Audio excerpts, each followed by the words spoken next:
Hi, everyone. Welcome to the a16z podcast. I'm Sonal. Today, we're kicking off our new series on new medium storytelling with a conversation about VR, AR, that's virtual reality and augmented reality, and beyond. And what does it mean when the celluloid that we're now working with is actually the human experience? Joining us to have this conversation, we have Within co-founder and filmmaker Chris Milk, Big Screen founder and CEO Darshan Shankar, and we have Lytro CEO Jason Rosenthal in conversation with a16z's Kyle Russell in a conversation that was recorded at our inaugural a16z summit. In this conversation, they cover everything from the challenges and potential of these new technologies to the emotional power a new medium affords. Why are we excited about putting big goggle-style computers on our faces? To understand a16z's perspective, I think it's valuable to define terms. I don't want to assume anyone in the room has played with every gadget like I have. So the big buckets to think about in terms of the emerging computing paradigms we're going to be talking about today are augmented reality, which lets you see the world differently, and virtual reality, which lets you see a different world. The former gives you superpowers. You're never going to go to an event like this and meet someone where you're pretty sure you've seen them before, but you don't remember their name. You're never going to have that awkward exchange because their LinkedIn profile is going to be floating above their head once you've got, glasses-sized AR headsets. Virtual reality, on the other hand, gives you true telepresence. You're going to be able to work and play from what feels like the same environment, but from any distance. It also lets you put yourself into, more directly so than any other previous medium, into the shoes of someone else. You get to truly see the world from someone else's perspective. And so I'm joined today by three amazing entrepreneurs who are helping to make those things reality. To start, though, I kind of want to do a little bit of level setting. Darshan, you're a technical founder. You spent a lot of last year building Big Screen yourself. Why did now feel like the appropriate time to jump into VR as an ecosystem? Well, in 2015, it actually wasn't certain that now was the right time. That was a big question. The question was, how good were consumer headsets going to be? How many people would buy them? Would there be a real market for it? And now is the right time because finally, after years of development, both on the hardware and software side, there's actually high-quality consumer VR headsets that are out there. Headsets that don't actually make people sick. At this point, it's the software that's making people sick, not the actual hardware itself. So a lot of those low-level blocks are just good enough that we can start building great products, great companies that just weren't really possible before just a year or two ago. Right. And so Chris, Within is already one of the main distribution platforms that our colleagues down in Hollywood are using to reach people with the VR content that they're producing. How is Hollywood thinking about the space? How are they thinking about the investments that they're making, their expectations around what success looks like, given where the ecosystem is today? How are they thinking about it? Well, down in Hollywood, we're starting to see a shift from VR pieces that are exclusively funded by marketing budgets, because that's all there was to fund them with in the last year, to more of the forward-thinking studios actually funding content for the purpose of monetizing it. You see, just I think last week, the first example of this, which is Fox's The Martian VR experience, just sort of cinematic VR, sort of a game, and it's priced at I think $19.95, right? And we'll see how it does, but that these are businesses that are used to making content that costs a lot of money and then selling it and making their money back. That's not entirely possible with the current addressable market, I think, in virtual realities, when you're spending millions of dollars on a piece of content. But the studios realize that they need to start exploring to be in a position that they can make really refined, high-quality content when the addressable market is actually there. To follow up a little bit, when I think about my media diet, it's heavily kind of bifurcated between like the blockbusters I go to every couple months in theaters and binging via Netflix, HBO Now, Hulu. You talked about a $20 kind of something that's associated with a blockbuster movie, kind of investment in that app in terms of like my buying behavior. The thing is, you could have all the money in the world, you could not start Netflix of VR today because there's no back catalog to license. Every Netflix starts and they license 100 something years of cinema and television and they have a catalog. Got it. And you pay for it to access that catalog. That catalog doesn't exist in virtual reality. Everything that you're watching or experiencing is being built currently. Speaking of which, Jason, at Lytro, you're building kind of the next generation of cameras that are going to be used to produce this high-end cinematic storytelling-based content. How's the experience of VR as a cinematic medium going to evolve over the next few years?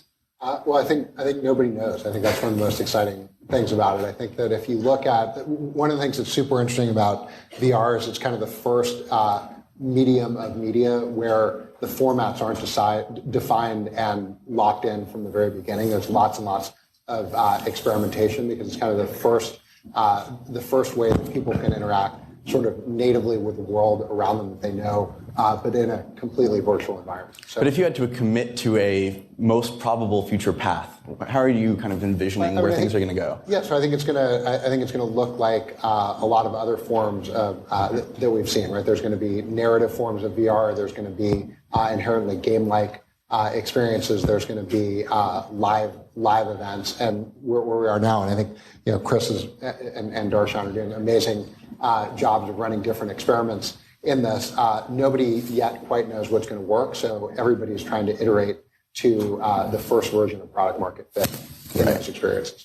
And so, in order to make VR headsets, provide a killer app, we're excited for gaming, we're excited for Hollywood to produce content where the entertainment value is just so high compared to what you get from classic cinema that, it kind of draws people to the platforms. Well, actually, I would question the premise of that. So I think if you look at any new medium, right, be it the internet or mobile games or what have you, it's never been the companies that were dominant in the last form of entertainment or media that have become the leaders in the next form. And I think for sure that's going to happen here. I think Hollywood has some interesting assets and that they've got known IP, which people love. And so I think there will be great VR experiences created around Star Wars and Harry Potter and other things, but it's not going to be those companies that own that IP necessarily doing that. Got it. And where I was going with that, though, was, this is all around kind of industries producing content. However, you look at the web, you look at mobile, kind of previous computing platforms, social media became dominant very quickly. Power of network effects, people like to communicate with their friends, they like to share things about their lives. Darshan, how do you think self-expression is going to work in VR? Like, are we going to be just sharing in the same way that we share photos and videos captured from our phones today, flat media? Are we just going to be doing that with 360 videos as our phones get that capability? Or are there kind of other avenues of self-expression that VR opens up? It's hard to say, probably all of the above, in the sense that 360 content, once it becomes extremely easy to film, extremely easy to capture for every consumer, the way we capture with our phones, any sort of photos, that becomes really easy to share. But first, you have to make it really easy to capture, make it really easy to distribute. You have to solve some of those low-lying problems first. But that whole range, like for big screen, it's a lot more about sharing your 2D content. So you might be working on something and you might be able to share it with a friend. It doesn't require 360 capture technology to catch up and go mainstream. But in terms of like user-generated content, allowing people to create kind of like what Minecraft has accomplished in the past decade, allowing people to create their own virtual worlds and explore it with their friends, we might be a little early for that. In terms of user-generated social media type functionality, we, again, might be too early for that. It's hard to predict when it'll be ready for that. But if you look at the history of the internet, the web, and mobile, a lot of bundling was occurring in the early days where it wasn't completely user-generated. It wasn't GeoCities super early on. It was AOL. It was kind of bundled news before everybody could make their own website. It was like major news websites that you would visit first before you started making your own, before WordPress or something like that. So hard to say, it might be a little early, but even today you can create some pretty cool stuff and share it with your friends. Got it. And so one of the common concerns that I hear a lot when I'm trying to talk about how amazing VR is going to be as it takes off is, yeah, but isn't it really isolating? You're wearing something that's literally, in the case of VR, AR, maybe not so much, but with VR in particular, you're wearing something that's literally blocking your view of the rest of the world around you, And so people have, understandable concerns like, are we all going to be in our own kind of escapist fantasies, not interacting with each other? From a storyteller's perspective, cinema, we go to the movie theater together. We sit on the couch and watch Netflix or catch up on Game of Thrones with our friends. Jason, how do you think about cinematic and social kind of coalescing in VR? I mean, to me, I think that the bull case is that VR has the potential to be the inherently most social medium kind of any form of technology that we've seen so far. Even with the goggles? Even because I think, imagine, if you had the power to, instead of just going to the movies with your friends, like what if you could actually be in the movies with your friends, and you could each give each other unique superpowers and interact within a virtual environment. And so I think that if you look at where we are, I mean, we sort of think that media is social today, right? Because we can watch an NBA game or a football game and like have a tweet stream either, on the side of it or on our phones. But imagine if you could actually be immersed in the whole experience, and rather than, needing a text-based metadata set of social interactions, if you could be physically immersed in the environment. And I think actually, if you look at what Darshan's doing with big screen, right? I mean, you can explain your product better than me, but it is the most fun way to play video games with your friends, doing it in a VR environment versus the way we do it today. Yeah, and so really quickly, because I want to keep on the social aspect a little bit, Darshan, could you maybe explain what big screen does for its users? Sure. So big screen puts you into a virtual world. You can invite your friends or your colleagues into it. You'll see your computer in front of you, all of your existing apps, whether it's video games or Netflix or whatever you have on your computer screen. And when you look over, you'll see your friends. They could be thousands of miles away, but you'll see them. You'll see an avatar of them. It's like being in a living room or a conference room together with people that aren't there physically with you. That's the social collaborative power of VR being applied to our day-to-day lives that we already do today. And so kind of expanding on that, I have a recommendation for everyone in the audience of a video you should check out. On YouTube later, find time to search for Microsoft Research holoportation. There's a demo from Microsoft Research where basically they surround a room with cameras and depth sensors and scan people in and are able to then kind of teleport their holograms to different environments. And so you get this kind of social experience, but it looks like they're in the room with you rather than making you, put on a headset that completely blocks out the real world. And so I mentioned that to transition a little bit to AR, because again, something that we hear a lot, even from people like Tim Cook at Apple, is they're more excited about augmented reality than virtual reality because it doesn't have that blocking out the real world. You actually get to make eye contact with people. With that said, AR is a couple of years out, even relative to VR, in terms of difficulties around optics, in terms of computer vision.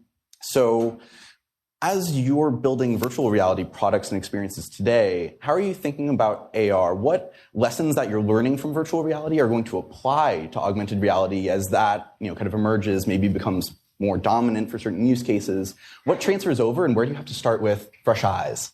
I think fundamentally what you're talking about is a medium that is human experience. Like that is the celluloid. It is actual human experience that you perceive as human experience. So AR is human experience in the place that you are. VR is human experience in any place that you could be transported. And I think what you're going to see in the long term, especially with virtual reality, is the sort of democratization of human experience in the same way that the internet led to the democratization of information. So you can, I mean, it sounds like hype, but right. We're in the early stages of it right now where you can feel like you are anywhere. And because the tech industry, we love to come up with new acronyms and more jargon to throw at people. There's a couple other terms that people are kind of talking about a lot in this space. Mixed reality, the idea of kind of merging virtual objects and augmented experiences together, kind of a nebulous blend. Intel talks about merged reality. So virtual reality experiences where it's scanning in the room, and so it puts if I was wearing a headset, it would project virtual avatars onto all of you so that I still feel like I'm kind of present here, even though I'm in a virtual world. Do you spend much time thinking about these kinds of blended experiences? Or how do you even think about like the relative mix that makes sense to go with as you're building things? I mean, I think your point is right, which is that the way it'll likely play out is that there's going to be a broad spectrum, right, from a purely synthetic virtual world like the Matrix, all the way up to the point that you opened with of us all having our Facebook and LinkedIn profiles floating above our heads in meetings. And I think that the good thing is that we're sort of in the stage of the medium now where everybody's working on the underlying infrastructure technologies and kind of the first experiences around those. And it doesn't matter if it's AR or VR. The investments that you need to make right now and the opportunities that creates, I think, are exactly the same. And what will happen, I think, is that as both mediums mature, we'll start to see them diverge and see new applications that may work better in one versus the other, and then others that work well across both. Right, and incorporating even more mediums. Today virtual reality is kind of growing out of gaming with things like what Within is working on. Film is contributing to a lot of the content that's available. In terms of, I guess the correct term would maybe be asymmetric experiences. So people who are in virtual reality, some of the people involved in the experience, but other people are on their phones also engaging with them. When does it make sense to build something asymmetric, and when does it make sense to build something where it's VR, AR from the outset, and you don't compromise on that? I think that's like kind of a philosophical debate. That's a question I was just asking you. Yeah, I know, and so I think that was a fun discussion. So I'd love to kind of rehash some of it, maybe. I personally, I think you should build things that are the most inclusive to the most amount of people that they can have compelling experiences with it. And when you get into the finer details, it really depends on the experiences that you're building. I think that people are looking at this medium right now as it's either an evolution of cinema or it's an evolution of video games. At first, it was an evolution of video games, and I think that the reason that was because the people making it were all video gamers. It was like what Mark was talking about at the opening yesterday with Edison thought that the phonograph would be used for sermons because that was his world. That was his reality. And the people that were building virtual reality were gamers. So everything it's going to be about games. And then slowly we started to see cinematic VR bubble up in the last few years. And then it's like, okay, well, maybe it's the evolution of movies. And it's actually, I don't think it's either of those because I think it's its own new medium in its own right. It will take things from each of them and it will evolve. Like what Jason was saying, that the format is undefined. That's a really important thing to understand about this medium. What makes it actually different than other mediums is if you look at cinema, for instance, you have the format is birthed at the birth of the technology. You have a sequence of rectangles played one after another. That's birthed with the motion picture camera, the motion picture projector. That format does not change over the lifespan of the medium. The language of storytelling in the form of a feature film or a television show or digital video or UGC, that does evolve, that does change, but the format always stays the same. What's different about virtual reality is the format is fluid. So you see it changing on a bi-monthly basis where you're now able to tell a new kind of story because the actual format has changed. To ground that a little bit, what kinds of specific changes unlock new types of experiences? Like what kinds of improvements to the underlying platforms kind of drive those new capabilities? Well, it's about levels of immersion and it's about your interactivity with the world around you. So right now you have a real-time rendered world that does not look real that you can interact with, or you have a photographed experience that is photorealistic and that people look human and you can, at the moment, you can't walk around the room. What Jason is building, you will be able to walk around the room, but you can't interact with the person that's been shot. Brad Pitt was there, he was photographed. You can't walk up to Brad Pitt and start talking to him and he'll talk back to you. You imagine on the real-time rendered side, that's going to get faster. You're going to have real-time rendered humans in environments that are driven by AI that you can interact with. And at each stage of this, the storytelling structure also has to completely change. Right. Eventually, it just all culminates to Westworld. Pretty much. And so those of us in the room are privileged in that getting to try virtual and even some virtual reality and even some AR experiences isn't completely out of reach just based on cost alone. Most of us can probably get access to one of these headsets if we really tried. And so I'd love to kind of just go through one by one. What's one experience that you would recommend, the device they would need and the specific experience that you think everyone should try to understand maybe a specific facet of where these spaces are going? I know that's a tricky one, so whoever kind of maybe has an answer top of mind can jump in first. I'd actually probably... Go ahead. I'd actually probably say, so Oculus made a film called Henry, and that was the first time where they have you like sit down on the floor, and they have this experience that's like happening all around you, and it was like an interesting storytelling experience, and that was my personal first time where I had tried what film and VR could really be like, native to VR, taking advantage of VR. High-end VR headsets like the Oculus Rift, that's if you want to try Henry, try it on the Oculus Rift. That took advantage of being able to actually stand up, walk around a little bit, and to really get a sense of being in a different place with a character that actually, the animated character makes eye contact with you. And I've heard anecdotally, people would take off the headset and they'd have a tear because it was like, oh, that was a cute story. It was a kind of a sad story. That was my first kind of oh wow experience. Got it. If no one has one prepared yet, I'll hop in with my recommendation. So I think an experience definitely worth trying is Destinations, an app from Valve on the HTC Vive. And so what Destinations does is it lets you basically upload entire environments that other people can explore. And you can add things like stand at these specific points and an overlay will show up giving context about the scene you're in. There's one experience where they actually took thousands of photos from a Mars rover and used a technique called photogrammetry, which extracts the geometry from those photos to make a rendered scene. And so you actually get to stand on Mars. And so you are kind of walking around and it gives you little blips of information about, oh, this is the rover, this is how long its mission was, this is how long it took to collect all of these photos. And all I can think is this is the future of museums in the nearer term, and the further term, this is the future of education. Like why read a textbook about significant moments in history when you could just kind of actually get to live it?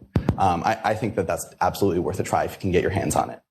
Chris is too modest, but like if you haven't seen his film Clouds Over Sidra, which was about the Syrian refugee crisis, I think you can watch here, right, in the Innovators Pavilion. Like, I mean, it's the most human way to connect someone to what's going on in another part of the world, and you watch it and you feel like you're there, and you have a level of empathy for what's going on that you just don't get from reading the newspaper or watching YouTube or anything like that. I love Pearl, which is, you should see on a Vive, which is Google, what are they called? Story Studios? Yeah. Or, no, that's Oculus. Google Daydream Labs? No.